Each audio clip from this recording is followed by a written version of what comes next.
आओ मैं आज आपको कयामत कैसे तारी होगी उसके कुछ मनाजिर, बड़ी प्यारी किताब है, मैं मशवरा दूंगा। ज़ाहिर है बहुत सारी बातें थोड़े से बयान में नहीं हो सकती, मगर ये एक ऐसी हकीकत है जो होने वाली है, इसको ज़रूर पढ़ें। किताब का नाम है बहार शरीयत, हिस्सा अव्वल। इसके अंदर मुफ्ती अमजद अली आज़मी साहब ने जिस डिटेल में अहादीस के ज़रिए बयान किया कि क़यामत तारी कैसे होगी, उस दिन स्टेप बाय स्टेप क्या होगा, इसको ज़रूर पढ़ें, अपनी फैमिली को भी सुनाएं। मैं उसकी कुछ झलक आपको बताता हूँ, सुनिए। मुफ्ती साहब लिखते हैं कि क़यामत जब तारी होगी ना, अल्लाह ताला अगरचे मरने के बाद इंसान के जिस्म के अज्जा मुतफर्रिक हो गए होंगे, चूरा चूरा जिस्म तो ख़त्म हो जाता है, मुख्तलिफ जानवरों की ग़िज़ा बन गए होंगे, मगर अल्लाह तबारक व तआला उन सब अज्जा को जमा करके क़यामत के दिन उठाएगा। हशर सिर्फ रूह का नहीं है, याद रखिएगा, रूह और जिस्म दोनों का है। ऐसा नहीं कि सिर्फ रूहें उठेंगी, बल्कि जिस्म भी पूरे बनकर उठेंगे। क़यामत के दिन लोग अपनी कब्रों से बेलिबास नंगे पांव उठेंगे। कोई पैदल होगा, कोई सवार होगा, बास तन्हा सवार होंगे और किसी की सवारी पर 2-2, 3-3, 4-4 अफराद होंगे, किसी पर 10 होंगे। काफिर मुंह के बल चलता हुआ महशर के मैदान में आएगा, किसी को मलाइका घसीट कर ले जाएंगे और किसी को आग जमा करेगी। ये मैदान महशर कहाँ होगा? ये मुल्क शाम की सरजमीन पर होगा। जमीन कैसी हमवार होगी, कैसी प्लेन होगी कि फरमाया राई का दाना गिर जाए तो दूसरे किनारे से भी नजर आएगा। इतनी इक्वल सरफेस होगी कयामत के दिन। जमीन मिट्टी की नहीं, अहदीस में आता है जमीन तांबे की होगी। आफताब, सूरज 1 मील के फासले पे होगा।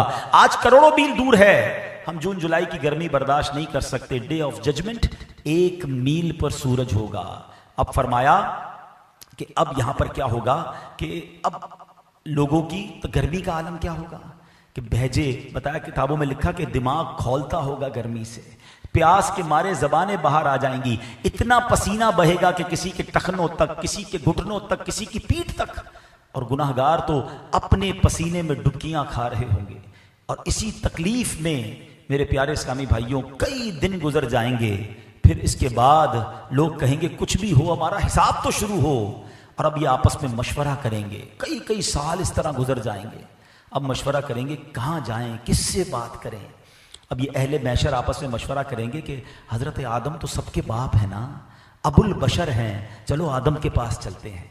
अहले महशर मिलकर हज़रत आदम अलैहिस्सलाम के पास जाएंगे। पहले हज़रत आदम के फ़ज़ाइल बयान करेंगे कि आप अबुल बशर हैं, दुनिया में सबसे पहले आप तशरीफ़ लाए, मर्तबा नबूवत से अल्लाह ने सबसे पहले दुनिया में आपको सरफराज फरमाया। हुजूर आज करम कीजिए, इस मुसीबत से नजात दिलाइए, अल्लाह की बारगाह में सिफारिश कीजिए।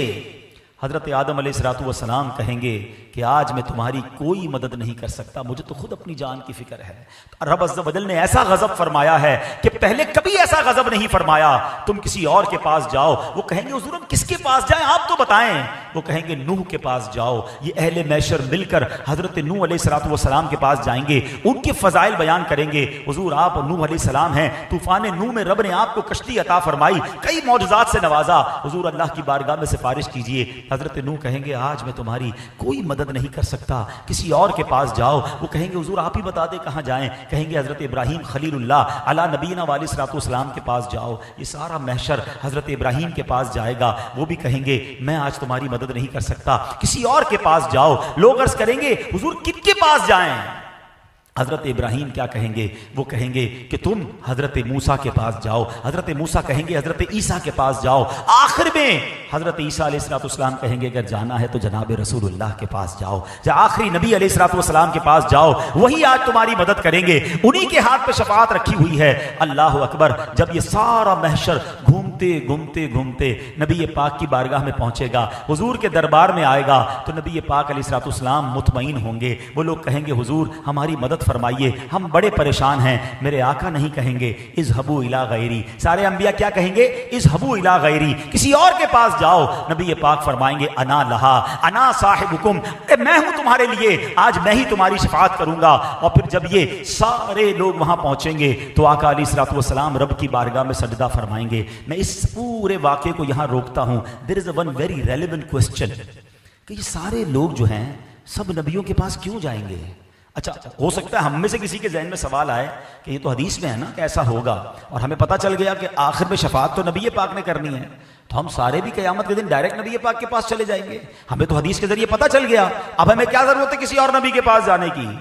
लेकिन उलमा कहते हैं होगा ऐसा नहीं, हमें मालूम जरूर है, मगर महशर के दिन सब भूल जाएंगे, सब हज़रत आदम के पास जाएंगे। इसी तरह ये सारा मामला होगा। और इसकी वजह है, इसकी वजह क्या है? इमाम इश्क व मोहब्बत आला हजरत कहते हैं ना, खलीलो नजी मसीहो सफ़ी, सभी से कहीं भी बनी, सबके पास गए ना, बात बनी कि नहीं बनी? खलीलो नजी मसीहो सफ़ी, सभी से कहीं भी बनी, ये बेखबरी कि खल्क फिरी कहां से कहां तुम्हारे लिए। अल्लाह अकबर। ये महशर में तमाम लोगों का ये मूवमेंट करना, क्योंकि ईमान वाले भी होंगे बेईमान भी होंगे, उन सबको ये बताना मकसूद है कि आज के दिन मेरे महबूब की बात सुनी जाएगी। शफाअत का रुतबा इन्हें अता किया गया है, मकाम महमूद के मर्तबे पर इन्हें फाइज किया गया है। अब जब ये सारे लोग नबी पाक की बारगाह में पहुंचेंगे, अल्लाह अकबर, हमारे आका उस दिन भी उम्मत को मायूस नहीं करेंगे, सजदा फरमाएंगे, अल्लाह की बारगाह में उम्मत के लिए इल्तिजा पेश करेंगे। सुनो रब की तरफ से क्या इरशाद होगा। हदीस की किताबों में ये अल्फाज मौजूद, या मुहम्मद इरफा रासक वकुल तुस्मा वसल तुअता वशफा तुशफ़ा, ऐ महबूब अपना सर उठाइए, आप कहिए, आपकी बात सुनी जाएगी, मांगिए, जो मांगेंगे दिया जाएगा, आप शफाअत कीजिए, आपकी शफाअत मकबूल है। और अब नबी पाक अलैहिस्सलाम शफाअत फरमाएंगे। अब सुनते जाइए शफाअत कैसे होगी। अल्लाह के हबीब अलैहिस्सलाम शफाअत वाले दिन क्या करेंगे? अल्लाह अकबर। नबी पाक के पास पहले तो एक झंडा होगा। जिन्होंने हज किया है ना, वो जरा मेरी बात जल्दी समझेंगे। 30-35 लाख 25 लाख जब हज पे लोग होते थे, तो पंजाबी में वो कहते हैं ना, लग पता जाता है, रश कहते किसको हैं। 25-30 लाख में इतना रश। और आपने देखा होगा कि खैमों को आइडेंटिफाई करने के लिए बड़े बड़े बैनर लगाए जाते हैं, बलून बड़े बड़े होते हैं कि यार ये येलो कलर का बलून है ना, यहाँ जुनूब एशिया वाले हैं, इधर ही अपना खैमा होगा। क्योंकि जब क्राउड ज्यादा हो तो झंडा या बलून ऊंचा लगाना पड़ता है। 25-30 लाख लोगों में यह हाल है, जब अरबों लोग होंगे। आपने इमेजिन किया क़यामत के दिन कितने लोग होंगे? 8 अरब तो अभी दुनिया में लोग हैं ना, और कब से लोग आ रहे हैं, और क़यामत तो कितने होंगे? ये सारे महशर के मैदान में होंगे, मुसलमान गैर मुसलमान सारे। इट मींस अगर हम एक इमेजिनेशन कर लें कि 50 अरब लोग होंगे क़यामत में, 50 अरब का क्राउड। अच्छा, हम नबी पाक को कैसे ढूंढेंगे? अभी तो 25-30 लाख में अरफात में जो खो जाता है वो अपना खैमा नहीं ढूंढ सकता। अब अरबों खरबों लोगों में मैं अपने आका को कैसे ढूंढूंगा? सुभान अल्लाह। अब क्या खूबसूरत इंतजाम किया कि हदीस में आता है, मेरे आका फरमाते मुझे लिवाउल हम्द अता किया जाएगा, मुझे एक परचम अता किया जाएगा। वो परचम कितना बड़ा होगा? फरमाया उस परचम की लंबाई कई हजार साल तक, अगर घुड़सवार घोड़ा दौड़ाता रहे तो इतना लंबा वो परचम होगा। अच्छा, वो परचम नबी पाक फरमाते हैं, ए अली तुम ही वो वाहिद पहले शख्स हो जिसको मैं परचम हाथ में अता करूंगा। मौला अली की शान देखो कि आका अपना वो परचम मौला अली के हाथ में अता करेंगे। ए परचम लगाने वालों तुम्हें मुबारक हो, ए मीलाद का झंडा लगाने वालों तुम्हें मुबारक हो। कयामत के दिन भी आका की पहचान वो परचम ही होगा। दूर से नजर आएगा कि देखो वो परचम है और मेरे आका वहां है, चलो वहां चलते हैं। सुभान अल्लाह। अब आगे चलिए, नबी पाक अलैहिस्सलाम फरमाते हैं कि मुझे एक इजाजत दी गई, एक ऑफर की गई। हदीस का खुलासा है कि या तो शफाअत ले लो या तुम्हारी आधी उम्मत को बख्श दिया जाए।